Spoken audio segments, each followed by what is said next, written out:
This is the poetic version of Jesus's birth among us from John's Gospel that I mentioned last week.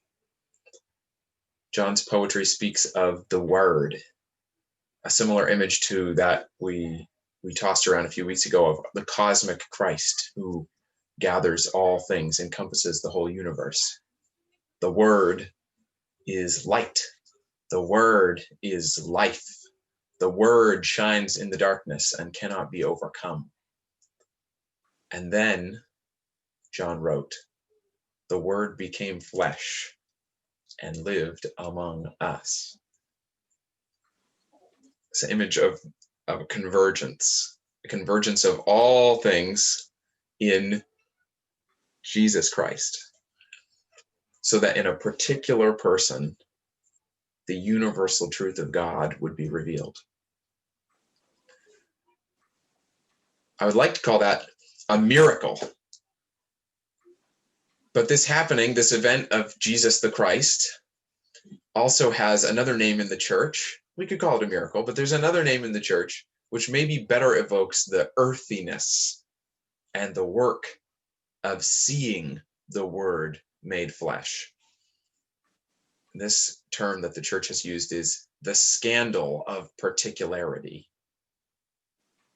As essayist Annie Dillard wrote, that Christ's incarnation occurred improbably, ridiculously, at such and such a time, into such and such a place, is referred to, with great sincerity, even among believers, as the scandal of particularity. Well, the scandal of particularity is the only world that I, in particular, know. What use has eternity for light? We're all up to our necks in this particular scandal. And monk Richard Rohr wrote, love, God incarnate, always begins with particulars.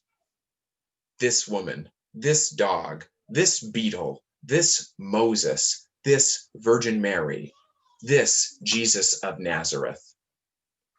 It is the individual and the concrete that opens up the heart space to an I-thou encounter. And then Rohr says, without it, there is no true devotion or faith, but only argumentative theories.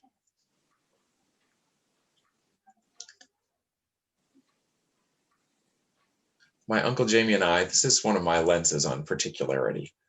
My Uncle Jamie and I share many guiding values. We also differ on a number of values, and more than that, we differ a lot on our political inclinations. We also share great, long-lasting love for one another and the tendency to be forthright when we disagree. And something that I've noticed in our political conversations is that they are meaningless if we share just our ideas. Meaningless in that neither of us will be changed in any way. We'll just go away feeling that we justified ourselves more or less on this iteration of the conversation. Unless he or I share stories of particular people, particular lives, particular struggles and successes at living life well. If we talk about my friend Karen or his customer Dawn at the hospital, then suddenly the other person has a chance to say, honestly, I can see how that increased her freedom. I can see how that healed him. And maybe I don't always love agreeing with him. Maybe it does feel more like a scandal than a miracle to see particularly and to change. But it's also the only way that I can go deeper into our shared love, which I dearly want. This is why Richard Rohr can say, without the individual and particular, there is no true devotion or faith, but only argumentative theories. This is why we talk about a personal relationship with Jesus the Christ.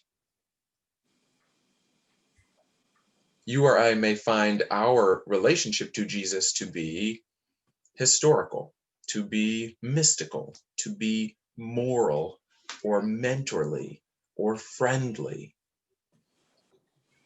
Being personal and particular, it will be distinctive to each of us. But this teaching does push us that Jesus becoming flesh and living among us will only have meaning when he does become personal to us. It's tricky because there's a difference between saying the Jesus relationship is different for each of us and saying Jesus relationships are so diverse that I don't define mine. Do you hear the difference? As a community, we have diversity. That's just right. But each one of us only gets one Jesus relationship, and it only exists when we name its shape. Jesus can't just heal, but he can heal my marriage.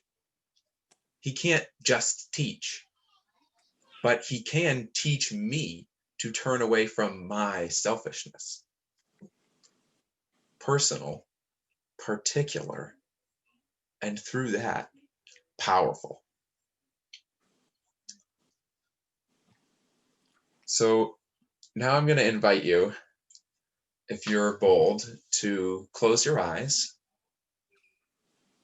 to feel your body and be as comfortable as you can in it, or just now. Feel just how you are in your body.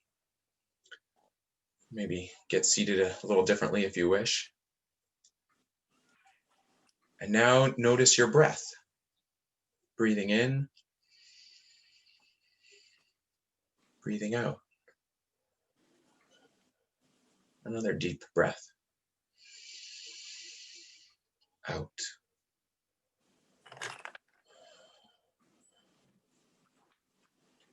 Breathing in, breathing out. Notice the flurry of your thoughts. That's normal. That means you're alive if your thoughts are flurrying when you start quieting yourself. But when you notice that you're going somewhere with a flurrying thought, just come back to the breaths. In, out.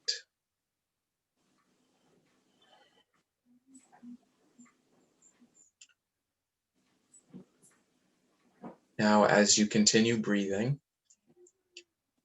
think of a time when you had a particular encounter with a person in your life, a particular encounter at such and such a time, in such and such a place, that changed you. Could have been this week or any time in your life. One particular encounter with such and such a person that changed you.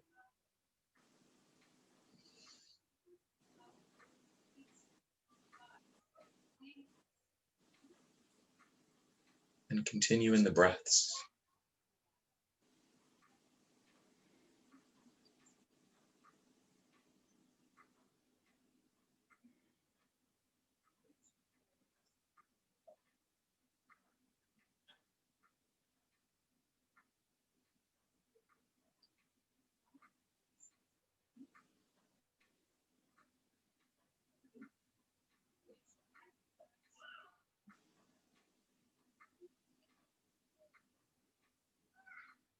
And now, continuing in the breaths, now think of a time at such and such a time, in such and such a place, when the particular person, Jesus, changed you.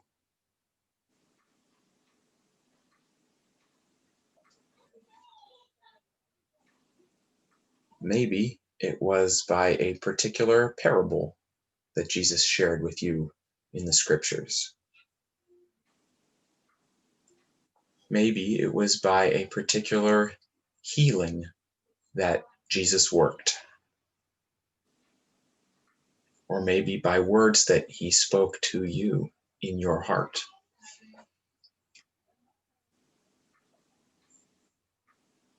If a story has occurred to you, just follow it. If one has not, maybe this particular time when the particular person Jesus changed you was by the strength that he gave you in your body to rest or to act. Or maybe it was a time when you saw Jesus in a neighbor. Breathe in, breathe out.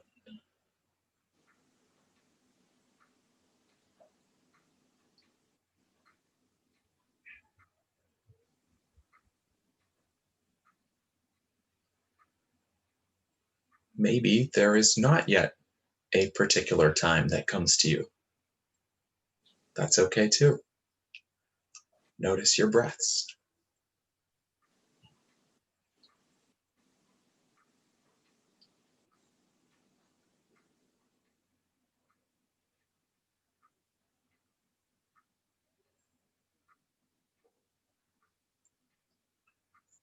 Notice your breaths.